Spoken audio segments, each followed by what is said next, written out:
The city sprawled beneath a sky bruised with gray clouds, its streets slick with the residue of a late-night rain. Officer Daniel Hargrove maneuvered his patrol car through the downtown maze, the hum of the engine a steady companion to his restless thoughts.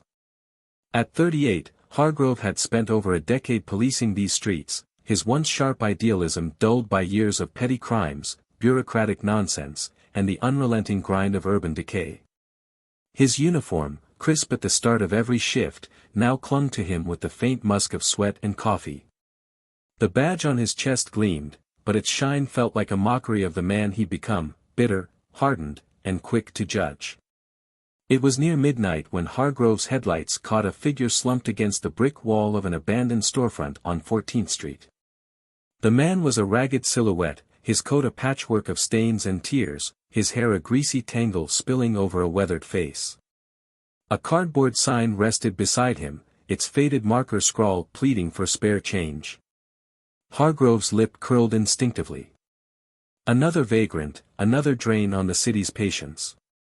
He eased the cruiser to a stop, the red and blue lights casting eerie shadows across the wet pavement. Stepping out, Hargrove adjusted his belt, the weight of his holster a familiar comfort. The air was thick with the scent of damp concrete and rotting trash. The man didn't stir as Hargrove approached, his boots clicking against the sidewalk with deliberate menace. Up close, the vagrant was even more pitiful, his hands calloused and dirt-streaked, his shoes mismatched and worn to threads. A half-empty bottle of cheap whiskey sat cradled in his lap, its amber contents glinting faintly in the streetlight. Hargrove's disdain deepened. He'd seen this scene 100 times, the same tired story of weakness and waste. Without hesitation, Hargrove nudged the man's leg with the toe of his boot, a gesture sharp enough to rouse him. The vagrant's head lolled upward, his eyes bleary but oddly piercing, cutting through the haze of exhaustion and liquor. Hargrove didn't care. He launched into his routine, a stern, wordless command to move along, his posture radiating authority.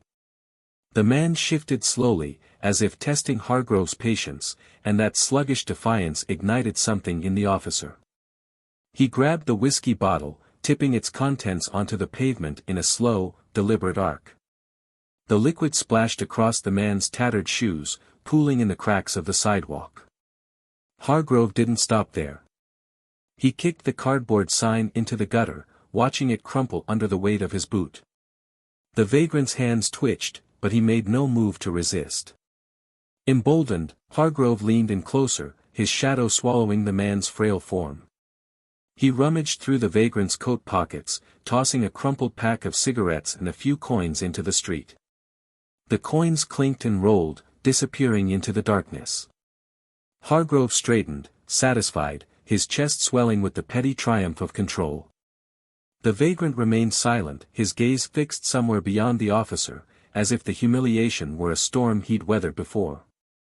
With a final glare, Hargrove returned to his cruiser, the encounter already fading into the monotony of his shift. He drove off, the vagrant shrinking in his rearview mirror until the night swallowed him whole. For Hargrove, it was just another night, another assertion of order in a city that refused to bend. He didn't think twice about the man or the flicker of something unreadable in those tired eyes. Days passed, and Hargrove's routine marched on, traffic stops, domestic calls, paperwork that piled up like sediment. The memory of the vagrant lingered only as a vague smugness, a story he might recount over beers with the other officers. But the city had a way of unraveling even the smallest certainties. It began with whispers at the precinct, rumors of a federal operation, hushed mentions of undercover agents infiltrating the streets. Hargrove dismissed it as gossip, the kind of chatter that flared up whenever the brass got twitchy. Then came the call. It was a Thursday, the sky heavy with the threat of snow. Hargrove was halfway through a lukewarm sandwich when his radio crackled, summoning him to an industrial district on the city's edge. The dispatcher's voice was clipped, urgent, and Hargrove felt a prickle of unease as he steered his cruiser through the thinning traffic. The address led him to a sprawling warehouse, its windows boarded up, its walls streaked with rust and graffiti.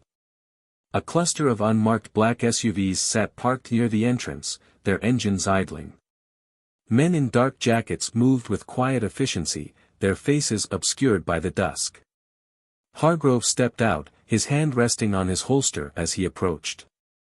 A tall figure emerged from the warehouse, his stride purposeful, his suit impeccable despite the grime of the surroundings. The man flashed a badge, FBI, and introduced himself as Special Agent Carter. His tone was brisk, his eyes scanning Hargrove with a cool detachment that made the officer bristle. Carter explained the situation in clipped fragments, a sting operation, months in the making, targeting a trafficking ring that had burrowed deep into the city's underbelly. Hargrove nodded, trying to mask his growing irritation at being kept in the dark. Then the warehouse doors swung open, and Hargrove's world tilted. A figure stepped into the fading light, his silhouette achingly familiar. The tattered coat was gone, replaced by a tactical vest. The greasy hair was swept back, revealing a face scrubbed clean of filth. But those eyes, those piercing, unyielding eyes, were unmistakable. It was the vagrant from 14th Street, transformed yet undeniably the same. He moved with a quiet confidence, exchanging nods with the other agents as if he belonged among them. Hargrove's stomach churned, a cold sweat prickling his skin. Carter gestured toward the man, identifying him as Agent James Keller, deep undercover for over a year. Keller had lived on the streets, blending into the city's forgotten corners, gathering intel that had just dismantled a network responsible for countless missing lives. His cover had demanded total immersion, filth, hunger, the bottle in his hand, all a carefully crafted lie. Hargrove's mind raced, replaying that night, the whiskey pooling on the pavement, the coins glinting as they rolled away, the sign crushed beneath his boot. Each memory landed like a blow, his petty cruelty exposed in the harsh light of truth. Keller's gaze met Hargrove's, and for a moment, time stretched thin. There was no accusation in those eyes, no triumph, just a steady, unreadable weight that cut deeper than words. Hargrove felt the badge on his chest grow heavy, its shine tarnished by the shame creeping up his spine. Keller turned away, disappearing into the warehouse with the other agents, leaving Hargrove rooted to the spot. The snow began to fall, soft flakes drifting through the silence, blanketing the scene in a quiet that felt like judgment. Hargrove drove back to the precinct in a daze, the hum of the engine no longer a comfort. The city loomed around him, its shadows longer, its streets less certain. He saw Keller's face in every darkened alley, every slumped figure he passed. The man he dismissed as worthless had outmaneuvered him, not with force, but with patience, with purpose. Hargrove's hands tightened on the wheel, his knuckles white. He'd always prided himself on reading people, on wielding his authority with precision. Now, that pride lay shattered, a casualty of his own arrogance. Back at the station, Hargrove sat at his desk, the fluorescent lights buzzing overhead. The paperwork blurred before him, the words meaningless. He reached for his coffee, but his hand trembled, and the cup tipped, spilling dark liquid across the desk. He didn't move to clean it, letting it seep into the reports, the ink smudging like his fractured certainty. The precinct buzzed around him, officers laughing, radios crackling, but Hargrove was alone, marooned in the wreckage of his assumptions. Weeks later, the sting operation made headlines.